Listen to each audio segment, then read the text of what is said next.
മുഖ്യമന്ത്രിയെ നേരിട്ട് സംവാദത്തിന് ക്ഷണിച്ച പ്രതിപക്ഷ നേതാവ് വി ഡി സതീശൻ മുഖ്യമന്ത്രി ഉന്നയിച്ച വിഷയങ്ങളിൽ എല്ലാം പരസ്യ സംവാദത്തിന് തയ്യാറാണ്. സ്ഥലവും തീയതിയും മുഖ്യമന്ത്രി തീരുമാനിക്കട്ടെ എന്നും വി ഡി സതീശൻ വ്യക്തമാക്കി. സുനിഷ അയ്യല്ലൂർ വിശദാംശങ്ങളുമായി നമുക്കൊപ്പം ചേരുകയാണ്. സുനിഷ, അങ്ങനെ മുഖ്യമന്ത്രിയുടെ വെല്ലുവിളി ഏറ്റെടുത്തിരിക്കുകയാണ് പ്രതിപക്ഷം. അപ്പോൾ ചൂടേറിയ ഒരു സംവാദത്തിന് ഇനി നമുക്കെല്ലാം സാക്ഷിയാകാൻ കഴിയുമെന്ന് പ്രതീക്ഷിക്കാമോ? ഉറപ്പായിട്ടും ആര്യ, മുഖ്യമന്ത്രി തയ്യാറാണെങ്കിൽ അങ്ങനെ ചൂടേറിയ ഒരു സംവാദത്തിന് സാക്ഷിയാകാൻ കഴിയുമെന്നുള്ളതാണ്.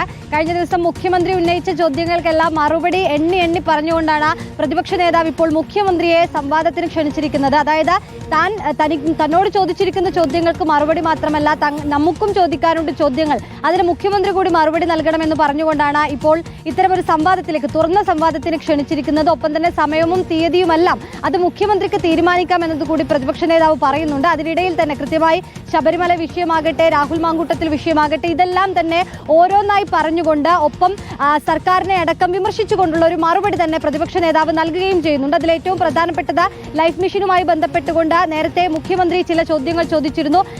പല പദ്ധതികളും, ഇപ്പോൾ വയനാട് തുരങ്കപാതയായാലും പെൻഷൻ പദ്ധതിയായാലും നിരവധി ചോദ്യങ്ങൾ ഉണ്ടായിരുന്നു. ആ ചോദ്യങ്ങൾക്കെല്ലാം തന്നെ കൃത്യമായ മറുപടി കൂടി പ്രതിപക്ഷ നേതാവ് നൽകുന്നു. ഒപ്പം തന്നെ മറുചോദ്യം എന്ന് പറഞ്ഞുകൊണ്ട് ചില ചോദ്യങ്ങൾ കൂടി പറയുകയും ചെയ്യുന്നുണ്ട്. ഇപ്പോൾ ഏറ്റവും ഉദാഹരണമായി പറയുകയാണെങ്കിൽ ഒരു ക്ഷേമ പെൻഷൻ വിഷയത്തിൽ ഇപ്പോഴും ക്ഷേമ പെൻഷൻ കൊടുക്കുന്നവരെല്ലാം അഴിമതിക്കാരാണ് ക്ഷേമ പെൻഷൻ കൊടുക്കുന്നതെന്നും അത്തരത്തിലുള്ളൊരു പരാമർശം പ്രതിപക്ഷ നേതാവിന്റെ ഭാഗത്തു നിന്നുണ്ടായല്ലോ, അതിൽ ഉറച്ചു നിൽക്കുന്നുണ്ടോ എന്നുള്ളതായിരുന്നു മുഖ്യമന്ത്രിയുടെ ചോദ്യം. എന്നാൽ പ്രതിപക്ഷ നേതാവ് വി ഡി സതീശൻ അതിന് നൽകിയിരിക്കുന്ന മറുപടി, ആർ ശങ്കറിന്റെ കാലത്താണ് ഈ ക്ഷേമ പെൻഷൻ വന്നത് എന്നതടക്കമുള്ള കാര്യങ്ങളിൽ തുടങ്ങി ഈ തെരഞ്ഞെടുപ്പ് കാലത്ത് മാത്രം, സർക്കാർ വന്ന് ഇത്ര വർഷമായിട്ടും തെരഞ്ഞെടുപ്പ് കാലത്ത് മാത്രം ഈ 400 രൂപ വർദ്ധിപ്പിച്ചത് എന്തുകൊണ്ടാണ് എന്ന ചോദ്യമാണ് മുന്നോട്ട് വയ്ക്കുന്നത്. അതുകൊണ്ട് അതിനൊരു ഉത്തരം തരാൻ മുഖ്യമന്ത്രി തയ്യാറാകണമെന്നുള്ളതാണ്. ഒപ്പം തന്നെ തുരങ്കപാത, വയനാട് തുരങ്കപാതയായാലും അതേ രീതിയിൽ തന്നെ എതിർത്ത പ്രതിപക്ഷ നേതാവ് ഇപ്പോൾ പണി തുടങ്ങിയ സാഹചര്യത്തിൽ എതിർക്കുമോ എന്നതായിരുന്നു മുഖ്യമന്ത്രിയുടെ ചോദ്യം.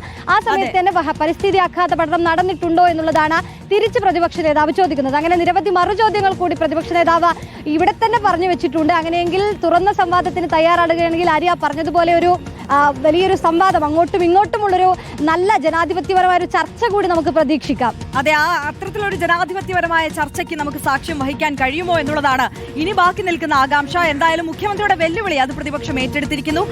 ഉത്തരം മാത്രമല്ല, ചില ചോദ്യങ്ങൾ അത് ഭരണപക്ഷത്തോട് ചോദിക്കാനും കൂടിയുണ്ട്. അതിനുകൂടി ഭരണപക്ഷം ഉത്തരം പറയാനും തയ്യാറാകണമെന്നാണ് പ്രതിപക്ഷ നേതാവ് പറഞ്ഞത്. സുനിഷ അയ്യല്ലൂരാണ് വിശദാംശങ്ങൾ നൽകിയത്.